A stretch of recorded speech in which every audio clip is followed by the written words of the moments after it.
Hello, everyone, and welcome to the second session here in Shift. The next talk is by Miguel. He's a former MD turned statistician and data scientist who runs a consultancy business that provides data science and statistics support to companies, so ranging from startups to large multinational organizations. And he's talking about AI in medicine, the good, the bad, and the ugly.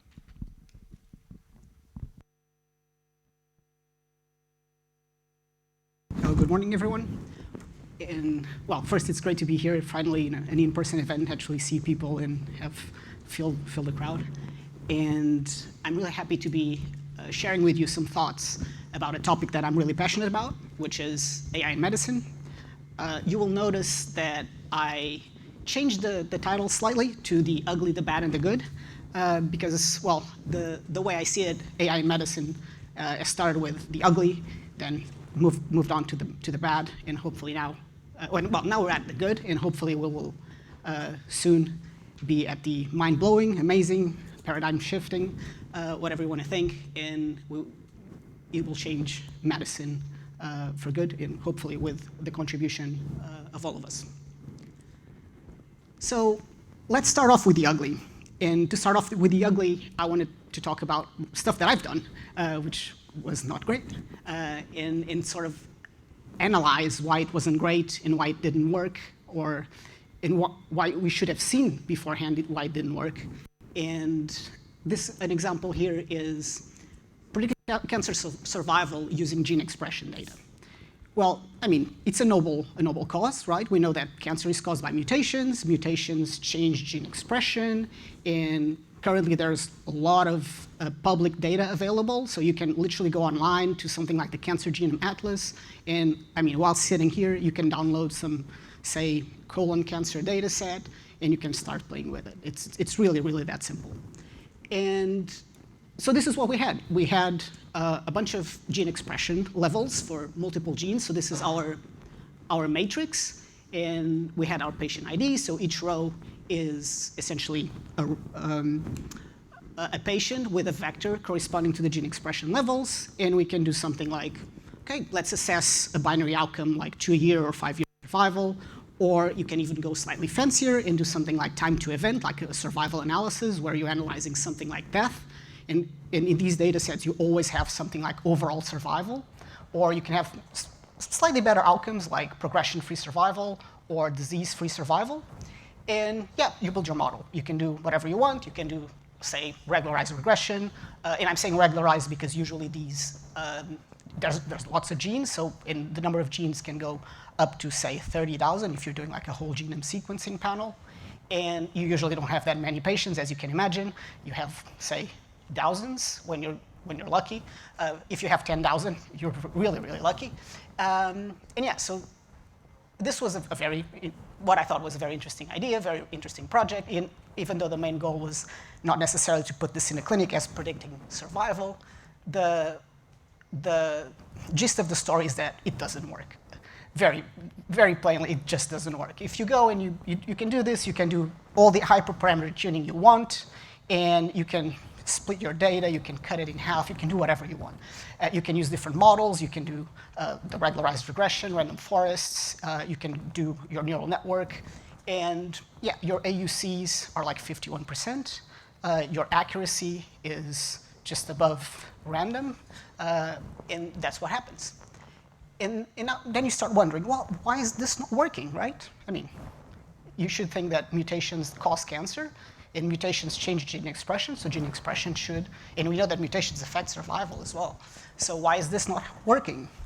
And then you start thinking and digging into the biology, and you think, okay, so what's wrong about gene expression?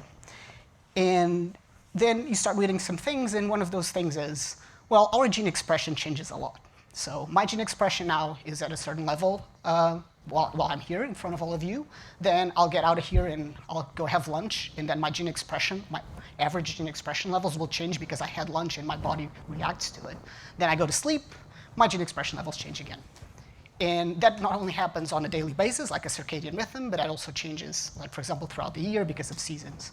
And so first, we've got a lot of noise just by this. We just literally took a small snapshot of someone's gene expression level, which changes wildly during the day, and we are expecting that to predict whether that person is going to live or die in 2 years. So not extremely fair.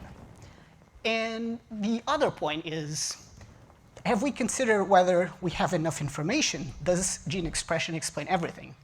So people will say, oh, well, it can also include clinical data, like age, sex, stage. Those are like the 3 ones you always do. And if you have more, you will include more stuff as well. And then your ability to predict something improves a little bit, but your increment from including gene expression, it's either the same or even less so because of some collinearity with other factors. And the point here is that, well, where did we fail? We failed at not considering what is the information in the data we're using, right? Because we think, well, it's a really cool project, but does our data actually include the information to make an accurate prediction? And that's where we failed, right? And on a different note, when you think about okay, so this is also a very noble cause because we're predicting whether someone is going to live or die. Do patients and doctors care about that? That's also a question, right? If you're a doctor working at a hospital, what do you care about? You care about treating your patient that's got cancer, right? And does that involve telling your patient that the likelihood that he's going to die in 2 years is 55%? Perhaps not, right? So in terms of usability, so the 2 aspects with the ugly part of this talk that I'd like to share are, so we need to consider what is the informativeness of our data. And this applies to other projects as well, not just in medicine. But is there information to explain what's going on?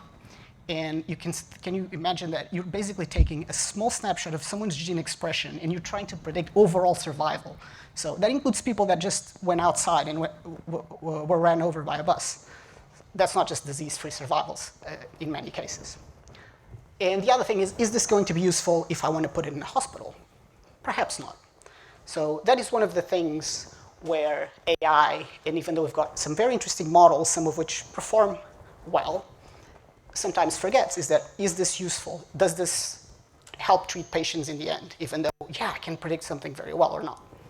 And that is something before we set out to do any project that we want to be included in a hospital or in a clinic, we need to consider.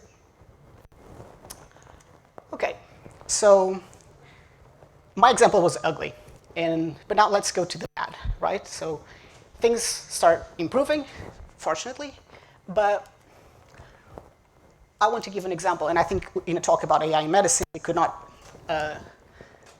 do a talk like this without talking about medical imaging and looking at either X-rays or CT scans. And I wanted to show you guys these 2 CT scans.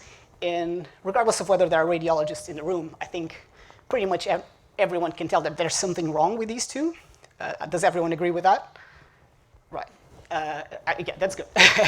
Yeah, I think it's pretty obvious that both of these have got like some mass or a round thing. Let's go with round thing.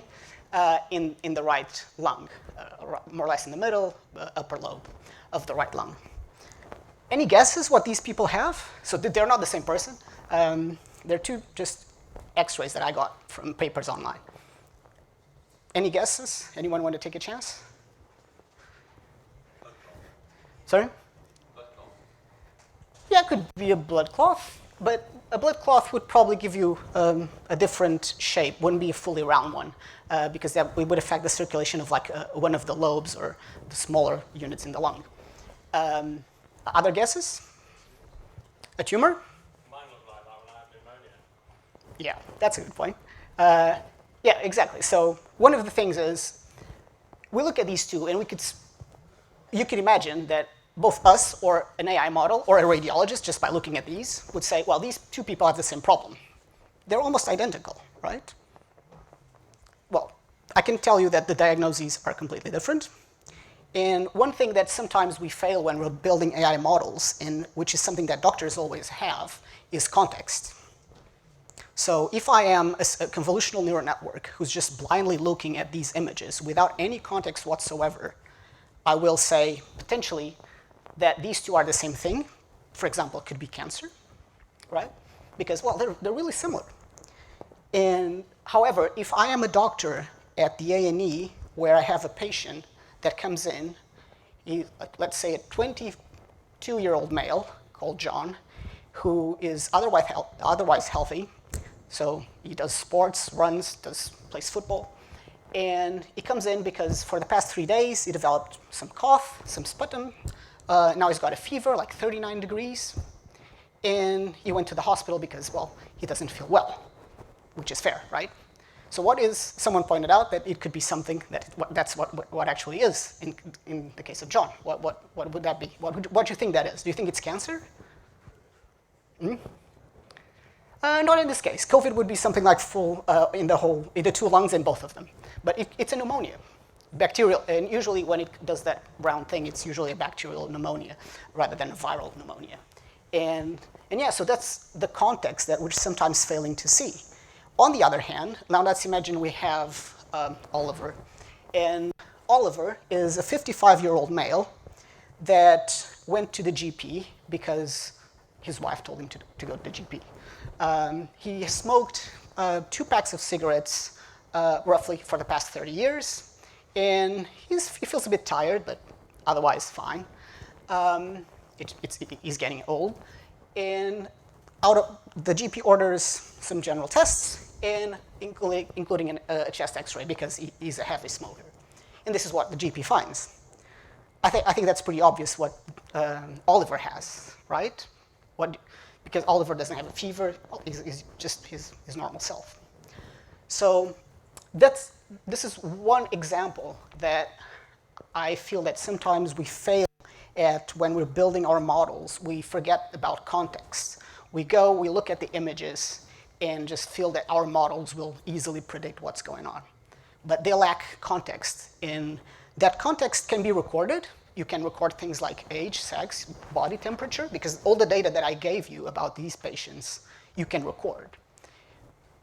However, then you say, well, it's easy. So I do my convolutional neural network. I get some representations, like an embedding of the images. I concatenate that with clinical features. And then I do like an ensemble model if I'm doing a neural network, right? Fair. However, there's still one thing which we are missing, aside from the fact that sometimes collecting clinical data is ridiculously hard. Images are fine because they're stored away in the computer. Someone sends them to you safely, and it's OK. But when you have doctors in an A&E who are overworked, they're not going to record the data for you correctly. They're just won't. But even if things are perfect in that sense, there's one thing we're still missing, which is all the data that is not collected that a doctor, the good ones, well, not necessarily just the good one, every doctor who has training, goes and has a patient in front of them who doesn't look good. How do you record that, right? Because we all have that, right? Even if you're not a doctor, you can go and see if your friend, you don't look so well. How do you record that? Well, potentially you could take a photo, and that will be in addition to your model. But there's that thing that you cannot fully record. You can do things like blood pressure, heart rate. That will definitely help. But you will not say that someone is pale or red or whatever. So that's the one thing that we need to think about when we are building our models, whether we have what we need or as much as we can to give context to our decisions or to the decisions that the model is going to be trained on. OK. And so now this brings us to another point, which is I think everyone has seen some headlines saying, and I remember this was like 2017, something like that, and I was really surprised. I saw something like this model that reads mammograms, which is like the X-ray to detect breast cancer, for the best breast cancer screening, and does better than clinicians. And I was like, no way. That's awesome. Like, that's when we first started seeing some of these things. And I couldn't believe it, and I thought, well, this is amazing. But then I started digging out, and I've been following that for a while now, because I thought, how can he do that? And interestingly enough, in many ways, what happens is when you assess an X-ray or whatever imaging modality against a clinician, you are sort of using the clinician, or the clinician is like working with a hand tied behind their backs. Because they're looking at an image, and first, they have no context. It's like your model is in their usual playground, which is just the images. It spits out a result. But then you have the doctor being assessed against the model in a scenario where that the doctor hasn't been trained on. The doctor has been trained on a scenario where they have the data, the patient, again, the context, and all that stuff. So that is one issue. And so when you put the doctor out of their training set comfort, then you're bound to have worse results. And then when you go, and this is an interesting systematic review about models, they assess loads of models for a systematic review, but then they end up selecting like 81 papers, only 9 of which are clinical trials. And out of these, all of these, both the clinical trials and the observational studies, some of them are actually better than doctors, but usually very marginally. So between, 0 and up to 10% when you're lucky. However, it's still a very, very good result because we're thinking that the point is not only that we don't really need to beat doctors. What we need is to automate what doctors do. So, because I think everyone knows that healthcare services and healthcare professionals are overworked, they're burned out. Everyone as patients have gone to their GP at least and felt that they had 5 minutes to talk to me. And they just wrote a prescription or ordered some tests, and that was it. I didn't get any explanation whatsoever about why they're being ordered in the first place. And if we are able to automate these, that's where value comes in. But alongside that, we also need to do something else. Is that we need to make it in a way that doesn't get in their way, right? So if I am overworked at a hospital, and the last thing I want is to have a piece of software that doesn't work well, an extra step that I need to do. So that is another point to have in mind, which is, the goal is not to say that, we are better than doctors. At least we are as good as doctors, but hopefully better. That's still my hope. And we help doctors have more time for us, patients. So that is a point. And it's not a race. It's about us trying to improve. In the end, it's not us about trying to beat doctors. It's not a zero-sum game. It's about us improving healthcare in the end. All right. Another point, and I think it's impossible to give a talk these days without speaking about COVID-19. And so this was actually early August. I caught the article just as it came out about hundreds of AI tools have been built to catch COVID. None of them helped, which I think is a very harsh statement, but in a way can be true.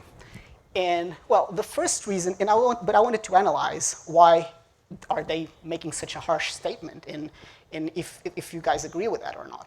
In a way, I think it's harsh, but I think it's true as well.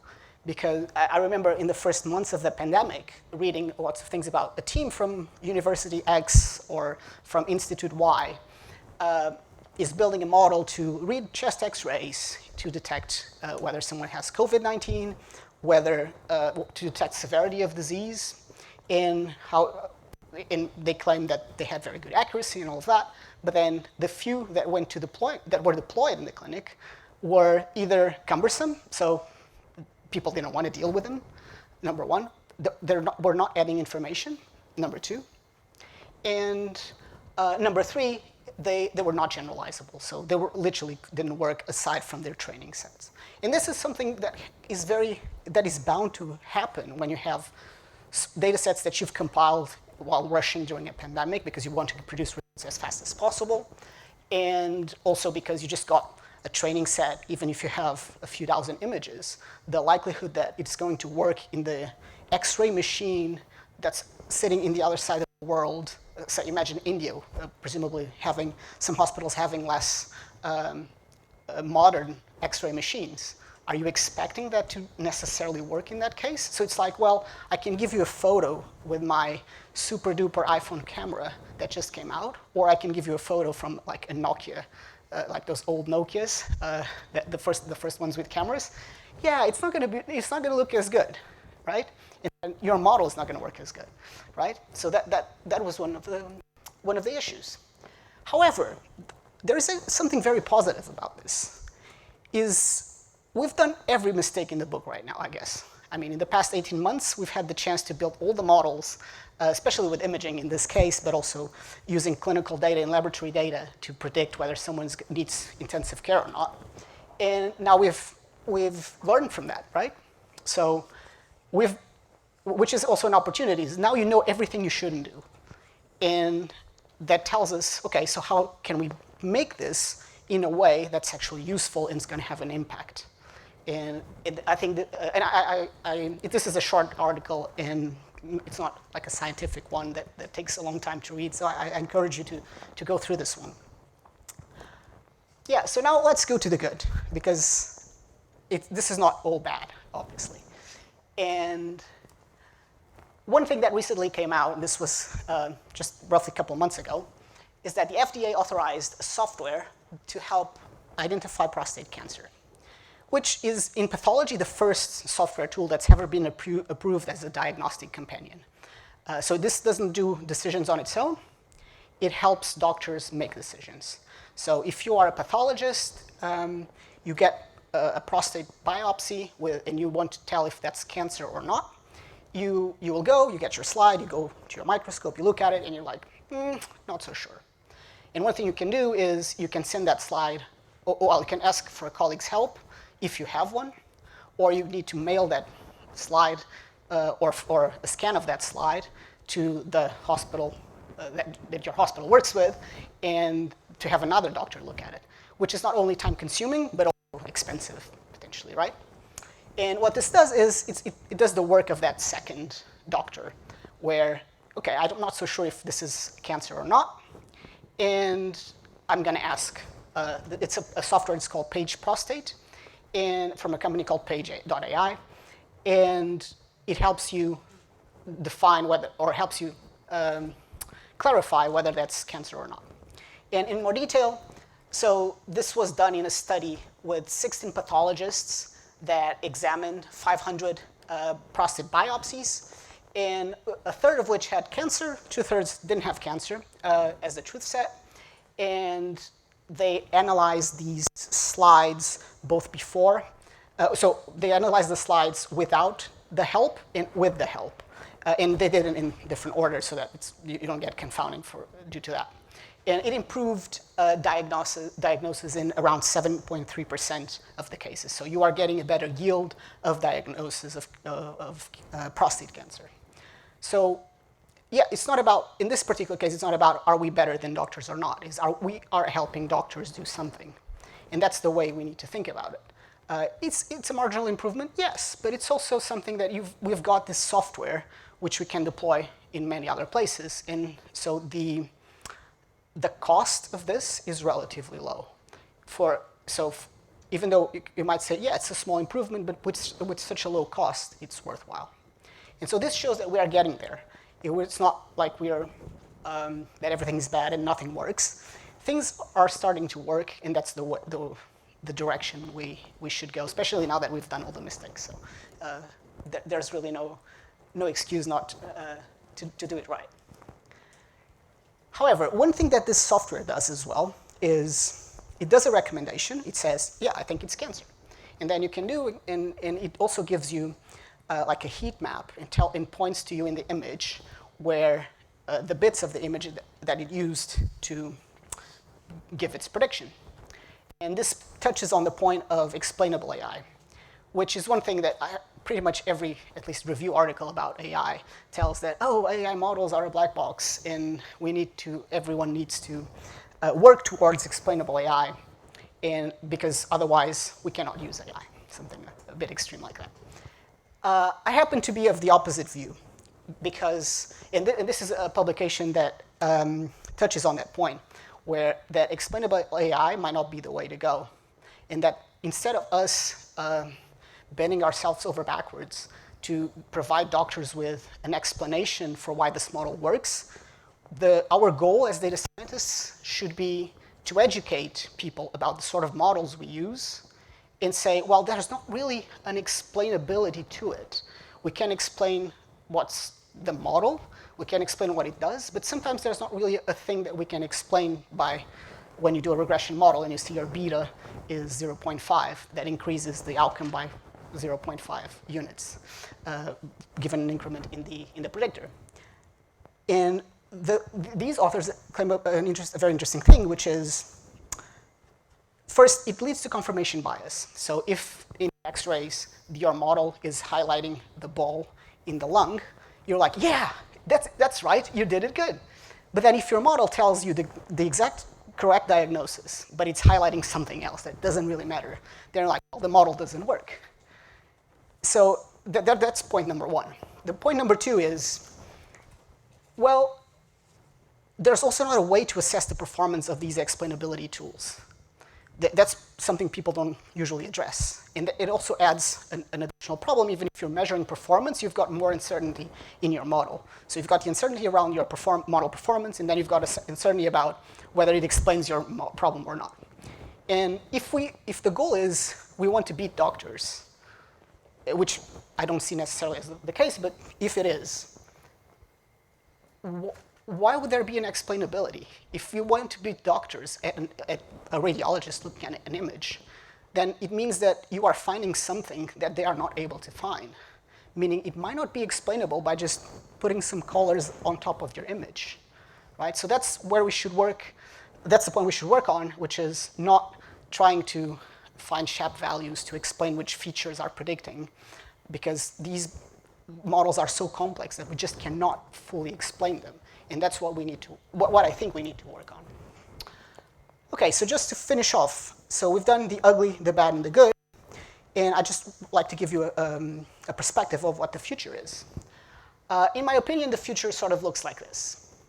And we will have clinicians that have their knowledge on one hand, and at the same time, they will have AI as a helper to either provide diagnoses, to help treat patients, or in this, we've just talked about specific problems in medicine, but we have many other applications of AI which go to clinical development, to operational procedures in healthcare, so improving patient wait times, improving scheduling, and all of those things, where I think there have been more advancements than specifically in the topics we've covered. And we need to not only consider the performance of our models as we usually assess them, as accuracy, area under the ROC curve, sensitivity, specificity, whatever. We need to consider two other things. One is our customer, the goal is to improve people's health, but our customer will be clinicians and healthcare professionals. And so we need to think about their needs and put ourselves in their position to produce a product that helps them so that they can help people. So our customer is us, people, but we need to go through this route. And the second point is that our performance is not just judged by the classical measures, but whether they make any impact in practice. So even though, yeah, your model beats doctors 50% of the time, but yeah, it didn't help people survive longer. So we need to consider that. So in the end, you can call it a softer outcome if you would like, but that's what we need to consider, whether it's changing something or not. And yeah, well, thank you for your attention, and happy to take questions. So.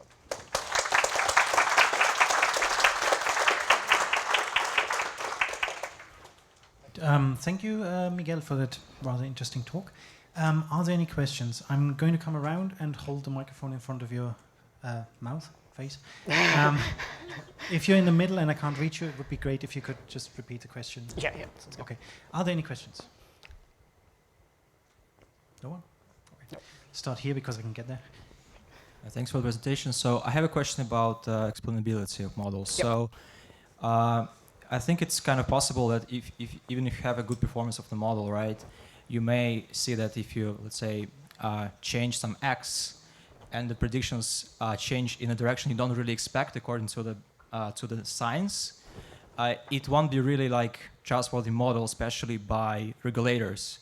So do you think it's actually a problem that even though your models are not explainable, you still want to see some kind of meaningful relationships and meaningful changes in the targets and predictions when you change some features, for example? Thank you. So I ended up not touching the point of regulatory agencies, and you'll see that the FDA and European Medicines Agency advocate that yes, we should use AI, but yeah, you need to explain it. In short, that's essentially it. But my point about our goal being more about education also involves the regulatory agents. That's my first point, is we need to force them or lobby them to change that view that explainability might not be the ideal proxy for good performance or making us do good explainability. That's number one.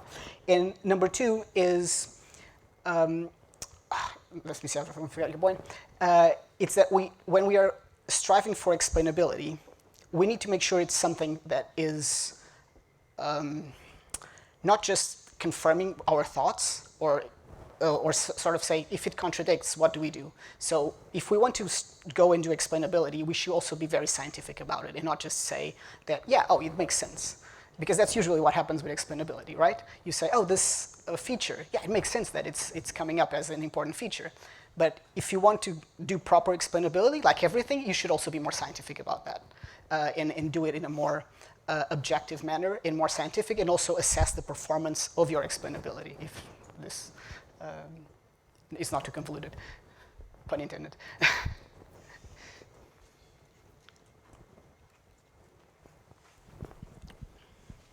Is there an issue with privacy laws when you collect data? Meaning, yes, yeah. Well, yeah. So problem? that's also something I decided not to mention in this talk, is all the GDPR data privacy and data access issues that are specifically difficult in medicine. Because people say, well, you can identify people somehow. When you have genomics data, technically you can, because you've got their genetic material. My perspective on that has actually shifted a bit recently. I was very pessimistic. I do think that given other fields that are not medicine, which are more liberal as well, have had good results. But then we've got other areas that literally disregard every bit of privacy. So that gives us a good argument to say, well, I mean, we don't want to go to the extreme of no privacy, but we need to have more access and better access to data to build models. And that comes with finding traction in models that are working well, but you just say, well, I need more data to produce that. So again, I think it's our responsibility to now use the evidence that we've collected of things that worked and didn't work to say, well, we need to make our data access policies more flexible so that we can build something that's actually useful. So. So on the following on from like data, so a lot of obviously hospital data is like redisjointed, so like it's hard to kind of link the data together. What do you foresee is like the kind of not solution, but like what do you see as the kind of prognosis of that? All right. Well, yeah. So I have. This is going to be a bit of a tangent here, but I do believe that sooner rather than later we will be more the owners of our own medical records, and when you are the controller of your own data, that you will be able to use, internet to just say, well, I want to provide my data for clinical trials, and you can just go and say sign off on this trial or observational study X, Y, and Z. Because the truth is that currently hospitals own the data. If you have private healthcare systems like in the US, it's like it's there buried in that hospital and you don't access it unless you work there. Fortunately with the NHS, we've got a really good system because I would say the UK is the best in the world when it comes to electronic health record sharing. And what I see is that in the end, each individual will be the controller of their data. So privacy will, in a way, be sorted out. And also, you will have better quality data because you can, in a way, be your curator of your own data, in a way. So. Yeah, just to build on that tangent.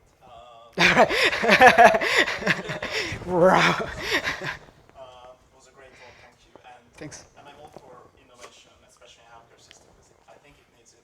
But at the same time, I feel that this is a very political or politicizable field. And there is a tension between national healthcare and companies that are private working in this sector. So how do you feel about that tension, and what would be your proposal proposal solving it? Well, I guess if you're controller of your own data, you sort of circumvent that, right? It's not about that your data is owned by a private or a private organization or a government. It's you own your data. So I guess that is the quick answer to it. I don't have a particular issue or a particular strong opinion about who owns the data if it's not us, even though you can tell what my opinion on that is. As long as the entities that are holding your data are doing right by you, and that you indirectly you are controlling your data. It's sort of like a bank, right? You can have you have your money in the bank, but you still make decisions about that money. We think, and this could be the same. There's a company that holds your data, and you control that because you go to the ATM, your data ATM, and withdraw or not. So.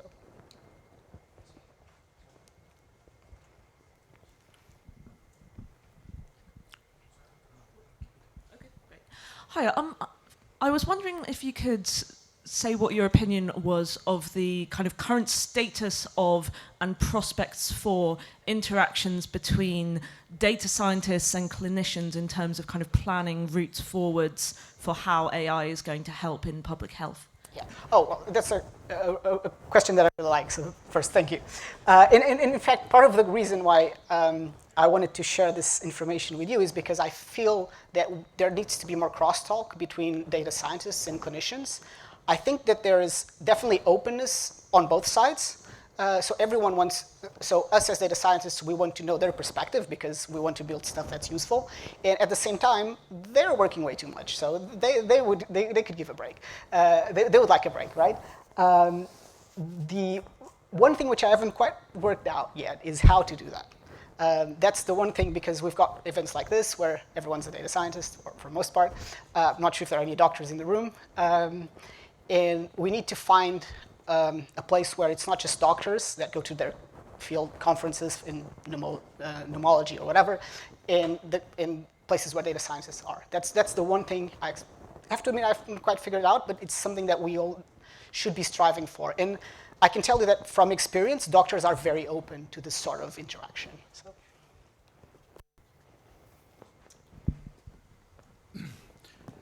Sorry. How do you decide what contextual information to gather when you're looking at data? So, for example, you showed two slides, two long slides. One you said was 50-year-old, therefore more likely to be lung cancer. One was a 20-year-old, more likely to be something else. But by including that contextual information, you could be excluding the fact that 20-year-olds do still get lung cancer. Yeah. So it's not just about the. So let me say what I do in practice. Usually, I just try to include as much as I can because I don't have enough. That's point number one. But point number two is, yes, 20-year-olds also get cancer. But if the point is that you are collecting that information, but if you include enough information, if you've got a representative sample, you will still see that some X-rays from 20-year-olds will correspond to lung cancer, even though the likelihood is very low. So first, this addresses the point of a sample size or a sample that is representative. Then when it comes to finding context, that is a very hard question. Assuming that you can have any variable that you can, right? I think it comes down to that informativeness part, which I would go, if I had that challenge and if I had the luxury of being able to choose that, I would go with speaking with clinicians and say, what in this particular clinical case is hinting you towards this diagnosis? That hopefully is correct. And you would see which variables would then make sense. Of course, this is not an easy process. The other point is you can just go and build your model with as much as you can and then start removing. So this would be not exactly the smart way to do it, but if you're clueless, then yeah. There's also the fact that many of these the models we use, even if you put stuff that doesn't matter, they're fine. So you can just put everything you want. But it's a very hard question. Yes, I mean, the characteristics, the features you see on a tumour would be very specific to a tumour. So it doesn't really matter whether the patient is 20-year-old, 50-year-old, 70-year-old. the features that kind of appear on that tumor would be specific to that tumor. Yeah, but for example, in this case, what happens is that I don't know if an AI model would necessarily, or all AI models would get this right or not. I suspect someone wouldn't. And it's not about saying that it's the characteristics of the tumor within people that have tumors, but more about saying, well, this is a tumor versus a pneumonia or a pneumothorax or something else. And for that, you know you have hallmark features of these things because, well, radiologists use them. So it's not about within a diagnosis, but between diagnoses. Right, I hate to stop the questions now. Yeah, but They're happy all to very take interesting. questions during the breaks as Yeah. well. So. Find him during lunch or so. Thank you again, Miguel, for Thank this really interesting talk. Cheers.